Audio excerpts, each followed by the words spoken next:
ஹரே கிருஷ்ணா. அனைவருக்கும் வணக்கம். ஸ்ரீ அனந்தனின் 1000 நாமங்கள். ஸ்திராய நமக. ஹிரண்யனை வதம் செய்த நரசிம்மர் அடுத்தபடியாக பக்த பிரகலாதனுக்கு பட்டாபிஷேகம் செய்ய நினைத்தார். எனினும் ஹிரண்யன் அமர்ந்த ஆசனத்தில் பிரகலாதன் அமர்ந்தால் ஹிரண்யனின் எதிர்மறையான அதிர்வலைகள் பிரகலாதனை பாதிக்கும் என்பதால் நரசிம்மர் முதலில் அந்த ஆசனத்தில் அமர்ந்துவிட்டு அதன் பின் தான் அமர்ந்த ஆசனத்தில் பிரகலாதனை அமர்த்தினார். ஸ்ரீ நரசிம்மர் அமர்ந்தபடியால் தான் அரசர்கள் அமரும் ஆசனம் சிம்மாசனம் என்று பெயர் பெற்றது. அன்று முதல் உலகங்களையும் சிறப்பாக ஆட்சி செய்து வந்தான் பிரகலாதன். ஒரு நாள் பிரகலாதன் தற்செயலாக ஒரு முனிவரை அவமானப்படுத்தினான். அதனால் கோபம் கொண்ட முனிவர், உனது நற்பண்புகள் தான் உன்னை ஆட்சி அதிகாரத்தில் அமர்த்தியுள்ளன. ஆனால் இப்போது என்னை அவமானப்படுத்தியதால் நீ உனது நற்பண்புகளை எல்லாம் இழப்பாய் என்று அவனை சபித்தார். அன்று இரவு பிரகலாதன் சயனித்திருந்த போது அவன் உடலில் இருந்து ஓர் உருவம் புறப்பட்டு செல்வதைக் கண்டான் பிரகலாதன். நான் தான் தர்மம். நீ நற்பண்புகளை இழந்து விட்டதால் நான் உன்னை விட்டு செல்கிறேன் என்று சொன்னது அந்த உருவம். அடுத்து மற்றொரு உருவம் அவன் உடலிலிருந்து வெளியேறியது. நான் தான் வாய்மை. தர்மம் உன்னை விட்டு சென்றதால் நானும் செல்கிறேன் என்று அது சொன்னது.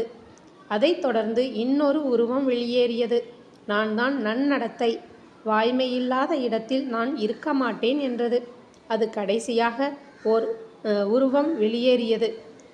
நான் தான் ஸ்ரீ, அதாவது செல்வம். நன்னடத்தை இல்லாத இடத்தில் நான் இருக்க மாட்டேன் என்று கூறிவிட்டு சென்றது.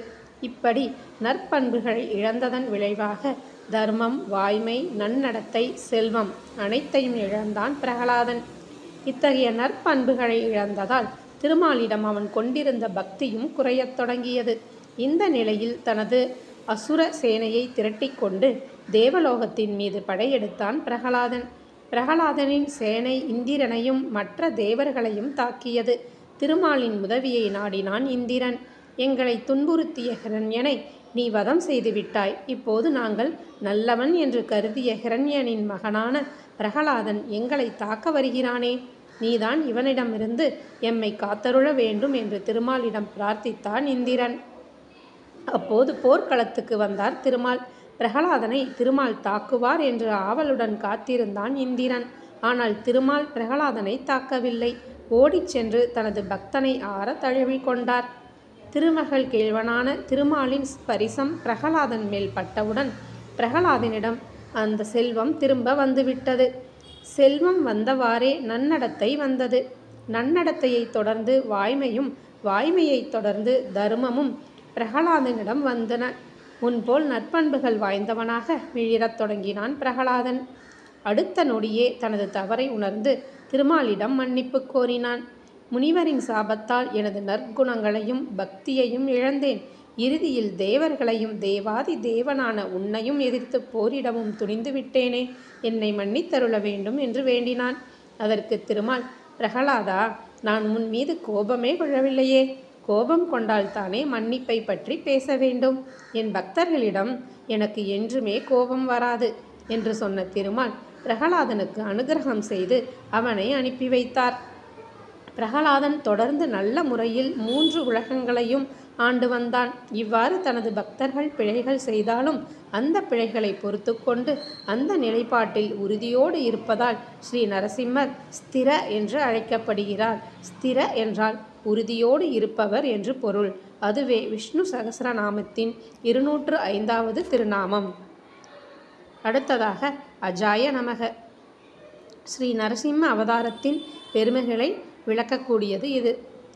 ஹிரண்யன் பிரம்மாவை குறித்து கடும் தவம் புரிந்தான். அவனுக்கு காட்சியளித்த பிரம்மா, உனக்கு என்ன வரம் வேண்டும் என்று அவனிடம் கேட்டார். எனக்கு மரணமே ஏற்படக்கூடாது என்று வரம் கேட்டான் ஹிரண்யன். சாகா வரம் என்ற வரமே கிடையாதப்பா. பிறந்தவர்கள் அனைவருக்கும் மரணம் என்பது நிச்சயமாக உண்டு. மேலும் பிறவா வரம் அளிக்க எனக்கு சக்தியும் கிடையாது என்றார் பிரம்மா. அப்படியானால் உங்களை குறித்து இத்தனை காலம் நான் செய்த தவம் அனைத்தும் வீணா என்று கேட்டான் ஹிரண்யன். நீ வேறு ஏதாவது வரம் கேள், நான் தருகிறேன் என்றார் பிரம்மா. உங்களால் படைக்கப்பட்ட எந்த பொருளாலும் எனக்கு மரணம் வரக்கூடாது. மனிதர்களாலோ மிருகங்களாலோ எனக்கு மரணம் உண்டாகக்கூடாது. காலையிலோ மாலையிலோ மரணம் ஏற்படக்கூடாது. வீட்டுக்கு உள்ளேயும் மரணம் ஏற்படக்கூடாது, வீட்டிற்கு வெளியேயும் மரணம் ஏற்படக்கூடாது, பூமியிலோ வானத்திலோ எனக்கு மரணம் உண்டாகக்கூடாது. உயிருள்ள பொருளாலும் சரி, உயிரற்ற பொருளாலும் சரி, எனக்கு மரணம் வரக்கூடாது என்று ஹிரண்யன் வரம் கேட்க அந்த வரங்கள் அனைத்தையும் அளித்தார் பிரம்மா. இத்தனை வரங்களையும் மீறி தன்னை யாராலும் கொல்ல முடியாது என்று கருதிய ஹிரண்யன் நானே கடவுள் என்று அறிவித்தான். இனி வேறு தெய்வங்களை யாரும் வணங்கக்கூடாது, ஹிரண்யாய நமக என்று எனது பெயரையே ஓத வேண்டும் என்றும் கட்டளையிட்டான். ஆனால் இறைவனை யாராலும் ஏமாற்ற முடியாது என்பதை ஹிரண்யன் அறியவில்லை. பிரம்மாவால் படைக்கப்பட்டவர்களால் தானே ஹிரண்யனுக்கு மரணம் ஏற்படாது. பிரம்மாவையே படைத்தவரான திருமால் வந்து அவனை வதம் செய்தார். மனிதனோ மிருகமோ கொல்ல முடியாது என்று தானே வரம் பெற்றான். மனிதனும் மிருகமும் இணைந்த வடிவமான ஸ்ரீ நரசிங்க வடிவத்தில் வந்தார் திருமால். காலை மாலை இரண்டுக்கும் இடைப்பட்ட பொழுதான சந்தியா கால வேளையில் தோன்றி வீட்டின் உட்புறத்திற்கும் வெளிப்புறத்திற்கும் இடைப்பட்ட இடமான நிலைப்படியில் பூமிக்கும் வானுக்கும் இடைப்பட்டதான தனது மடியில் அவனை வைத்து உயிருள்ள பொருள் உயிரற்ற பொருள் இரண்டிலும் சேராத நகத்தை கொண்டு அவனது உடலை கிழித்து ஹிரண்யனை வதைத்தார் திருமால். அப்போது பிரகலாதன் ஸ்ரீ நரசிம்மரை துதி செய்தான். எம்பெருமானே, நாங்கள் எல்லோரும் பூமியில் முன்வினைகளாகிய கர்மாவின் காரணமாக பிறக்கின்றோம். எனவே எந்த நேரத்தில் எத்தகைய பெற்றோருக்கு எந்த ஊரில் எப்படி பிறக்க வேண்டும் என்பதை எங்களால் தேர்ந்தெடுக்க முடியாது. ஆனால் நீயோ உனது கருணையால் பூமியில் அவதாரங்கள் செய்கிறாய். எனவே நீ நினைத்த நேரத்தில் நீ விரும்பும் பெற்றோருக்கு பிழையாக நீ விரும்பும் ஊரில் நீ நினைத்த வடிவத்துடன் தோன்றுகிறாய்.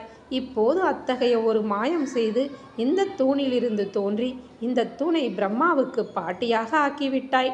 உனது பிறப்பும் செயல்களும் தெய்வீகமானவை என்று போற்றினான். தூணிலிருந்து ஸ்ரீ நரசிம்மர் தோன்றியபடியால் அந்த தூண் திருமாலுக்கு தாயாகவும் திருமாலின் மகனான பிரம்மாவுக்கு பாட்டியாகவும் ஆனது என்று வேதாந்த தேசிகரும் ஒரு ஸ்லோகம் இயற்றியுள்ளார். ஜா என்றால் பிறப்பு என்று பொருள். மற்றவர்களைப் போல் தாயின் கருவிலிருந்து பிறக்காமல் தன் விருப்பத்தின்படி தூணிலிருந்து தோன்றியமையால் ஸ்ரீ நரசிம்மர் அஜ என்று அழைக்கப்படுகிறார். அதுவே விஷ்ணு சஹஸ்ரநாமத்தின் 206வது திருநாமம். பொதுவாக அஜ என்றால் பிறப்பற்றவர் என்று பொருள். ஆனால் இந்த இடத்தில் சாதாரண பிறவிகள் போல் அல்லாமல் தெய்வீகமான பிறவியை உடையவர் என்று பொருள் கொள்ள வேண்டும் என்பது ஆச்சாரியர்களின் கருத்து.